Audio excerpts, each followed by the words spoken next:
आज चाइना के बच्चे rocket science, literature, economic science, medicine में खुद को एक्सपर्ट बना रहे हैं और सुपर कंट्री बन रही है China. At the same time India में यहाँ पर आप के लिए अपने लड्डू गोपाल के अपने ठाकुर के लिए ब्रांडेड वस्तु खरीद सकते हैं। देखिए कितने सुंदर वस्तु है, इतने सुंदर वस्तु है, उसको बनाने वाला वस्तु होगा ही ना। आगे मैं आपको प्रियंका विधि से लगाता हूँ। राधे राधे भक्ति भाव से भावित हुआ, विश्राम परमों से संपालित हुआ, ये 9 साल के बच्चे सोसाइटी को गाइड कर रहे हैं, बड़ों को एक्सपीरियंस सिखा रहे हैं। गाइड तो कर रहे हैं या स्कूल जाने से बच रहे, ये समझ में नहीं आ रहा है। अब देखा था इन बच्चों के पास कोई खास एक्सपीरियंस नहीं है लाइफ के बारे में, सोसाइटी के बारे में और इस तरीके की चीजें जो सोसाइटी में डायनेमिक्स होती है उनके बारे में। रिसेंटली इंटरनेट के सरफेस पर एक वाइल्ड चीज फिर से हुई है। अभिनव अरोड़ा नाम का ये बच्चा हर जगह से देखा जा रहा है, न्यूज स्ट्रीम में, पॉडकास्ट में, इंटरव्यू में, सेमिनार्स में। पर समझना है कि आखिर में इसे इतना फेम क्यों मिल रहा है। हम सभी को पता है कि internet is a wild thing, तुम भी जानते हो, मैं भी जानता हूँ। अभिनव अरोड़ा इस बच्चे का नाम है, ओके। और बेसिकली ये सो कॉल्ड कथावाचक और गॉडमैन है, but at the second time आप इसे दुकान की प्रमोशन करते हुए देख लेंगे।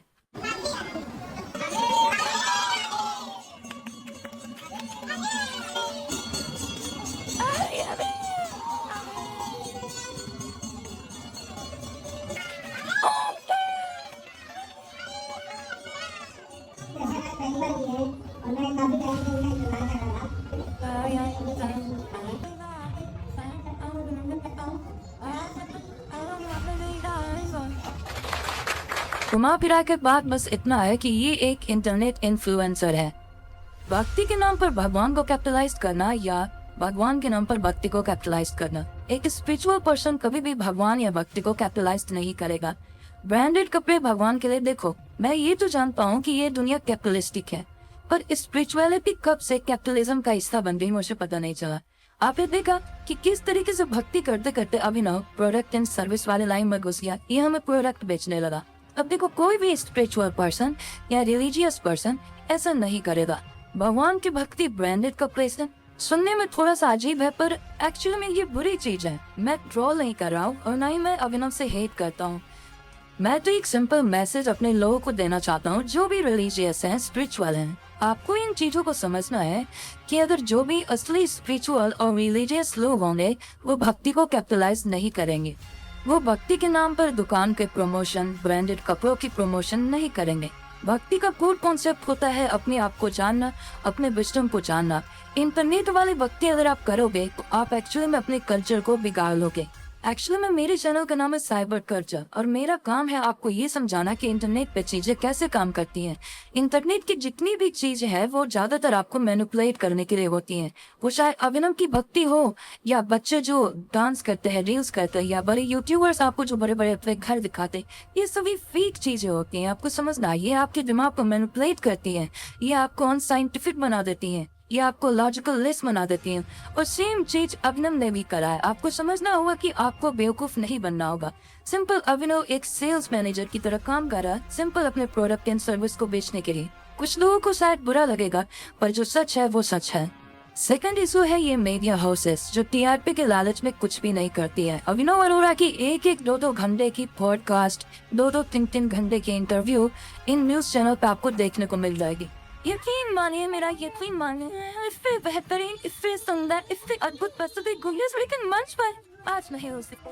वो कहते हैं ना कि भक्ति के रंग, भक्ति की छाँव इतनी ऊपर होंगे जिसमें आपको आस्था प्रदान कुछ भी आपको लगता है वो मायने नहीं लगते। ये मैंने क्यों करवा इसलिए कहा क्योंकि मेरे बाजू में इस वक्त तकवा वाचन बैठे हैं 9 साल इतनी छोटी सी उम्र। वहीं पर अगर हम बात करें किसी इम्पोर्टेंट मुद्दे के बारे में तो ये इंटरनेट हाउसेज, मीडिया हाउसेज और न्यूज चैनल कुछ नहीं बोलेंगे। जैसा कि मणिपुर के केस में हुआ था।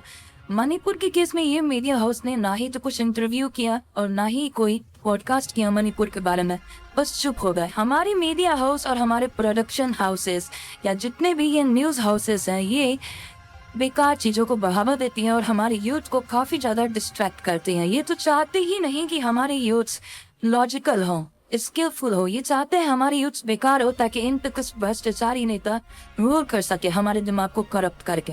तो तुम्हें समझना होगा कि हमारे देश के अंदर बहुत बड़ी बड़ी प्रॉब्लम्स है जिनके बारे में कोई नहीं बात करता। जैसा मेरा चैनल इंटरनेट लिटरेसी के ऊपर है, लेकिन आज तक मैंने नहीं देखा कि न्यूज़ चैनल वाले लोगों को समझाती हूँ कि इंटरनेट पे कितनी इजीली से लोगों को मैनिपुलेट किया जा सकता है। देखा जाए तो न्यूज़ चैनल वाले खुद लोगों को मैनिपुलेट करते हैं। अभिनव अरोड़ा के केस में जैसा देखा जा रहा है, अभिनव अरोड़ा भी लोगों को मैनिपुलेट कर रहा है। मुझे पता है कि अभिनव अरोड़ा अकेला नहीं है। वेल देखो, मैं एक चीज समझाना चाहता हूँ कि अभिनव अरोड़ा अभी एक बच्चा है और बेसिकली ये सो कॉल्ड कथावाचक जो भी है, ये इंटरनेट इन्फ्लुएंसर है और इस बच्चे के अभी प्री फ्रंटल कॉर्टेक्स का भी विकास नहीं हुआ। प्री फ्रंटल कॉर्टेक्स दिमाग का वो हिस्सा होता है जहाँ से हम सोचने और समझने की और कॉग्निटिव एबिलिटी हमारे पास आती है। कहने का मतलब प्री फ्रंटल कॉर्टेक्स होता है 18 से 19 साल के बाद में, मतलब कि एक इंसान जब मैच्योर हो जाता है। तो अभी ये जो बच्चे बातें कर रहे हैं, ये बच्चा बचपने में अपनी बात करना है, जो कि क्यूट है, अच्छी बात है, भगवान की स्पिरिचुअलिटी करनी चाहिए। लेकिन आपने ये कहा कि इसके पेरेंट्स, इसके जो भी लोकल भक्ति वाले ऑर्गेनाइजेशन है, इसे एक प्रोडक्ट की तरह यूज करें। इस बच्चे को वहाँ ले जा रहे हैं, पैसे कमाने के लालच में ले जा रहे हैं, इसके नाम पे भीड़ इकट्ठा हो रही है। मुझे तो समझ नहीं आया कि इंडिया में इतने खाली लोग हैं कैसे। एक साइड में यही लोग चाइना से कम्पीट करने की बातें करेंगे। अभी जैसा कि तुम वीडियो में देख रहे हो, ये बच्चा एक सेमिनार कर रहा है और यहाँ पे कम से कम 100 से 200 लोग बैठे हैं और इस साइड तुम देख रहे हो कि कितने यूथ्स बैठे हुए हैं। इससे एक बात का हम अंदाजा लगा सकते हैं कि इंडिया में लोग सिर्फ बातें बोलते हैं, लेकिन जब रियल ग्राउंड पर बात करने की आती है कि हमें देश को इम्प्रूव करना है, तो इम्प्रूव वो नहीं करते। लेकिन इंटरनेट पर वो एक दूसरे को ब्लेम करेंगे कि हम सक्सेसफुल नहीं है क्योंकि हमारे पास टेक्नोलॉजी नहीं है, हमारे पास रिसोर्सेज नहीं है। और वहीं पे लोग अपने टाइम को, जो कि सबसे बड़ा रिसोर्सेज है, उसे वेस्ट करते हैं ऐसे ऐसे लोगों को फॉलो करके।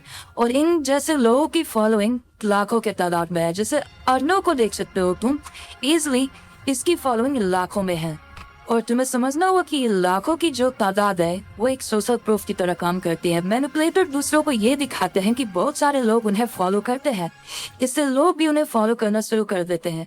और साइकोलॉजी में स्ट्रिक को कहा जाता है बैंड वैगन इफेक्ट। और तुम्हें समझना होगा कि ये सभी मैनिपुलेशन टेक्निक्स है क्योंकि तुम्हारे पास प्रॉपर एजुकेशन नहीं है मेरे दोस्त। इसीलिए तुम्हें कोई भी इजिली आकर के तुम्हारे फेथ और बिलीफ के नाम पे तुम्हें मैनिपुलेट कर सकता है। मैं कभी भी किसी के रिलीजन के खिलाफ नहीं हूँ, मैं स्पिरिचुअलिटी को फॉलो करता हूँ। और तुम मुझसे पूछोगे कि एक स्पिरिचुअल लीडर कैसा होता है, मैं तुम्हें एग्जांपल देता हूँ। एक असली स्पिरिचुअल लीडर थे स्वामी विवेकानंद, अष्टावक्र महाराज, जिन्होंने साइंटिफिक तरीके से रिलीजन और स्पिरिचुअलिटी को खोया था। तुम जाकर के इनकी फिलॉसफी पढ़ो, तुम्हें समझ में आया कि स्पिरिचुअलिटी किसे कहते हैं, स्पिरिचुअलिटी को समझना किसे कहते हैं। तुम ओशो को सुनो, तुम आचार्य प्रशांत को सुनो। इन जैसे लोगों को अगर तुम सुनोगे तो तुम्हें जाकर के स्पिरिचुअलिटी और हिंदुइज्म या और भी रिलीजन के कोर कॉन्सेप्ट समझ आए हैं। लेकिन तुम ये जब 9-9 साल के बच्चों को सुनोगे इंटरनेट पर, ये सिंपली तुम्हारे कल्चर को एक्सप्लॉइट करे, तुम्हारे फेथ को एक्सप्लॉइट करे और बिलीफ को एक्सप्लॉइट करे।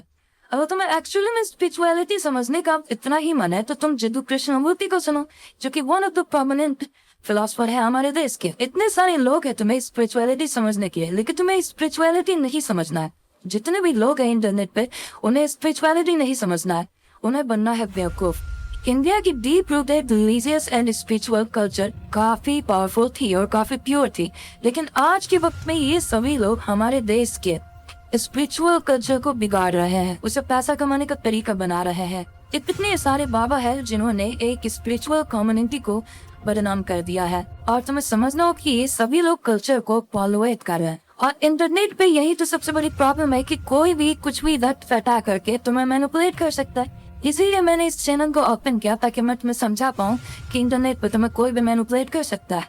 That's why you need cyber culture। तो शाम को सब्सक्राइब करो ताकि